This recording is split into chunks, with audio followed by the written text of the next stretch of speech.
Tháng 1. Tháng 1. Tháng 2.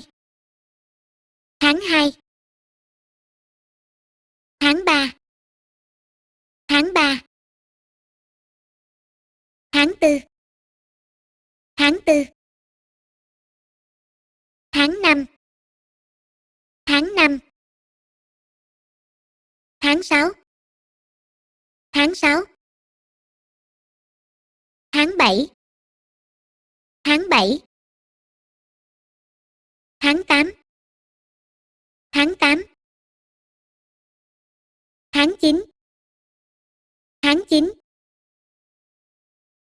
Tháng 10. Tháng 10. Tháng 11. Tháng 11. Tháng 12. Tháng 12.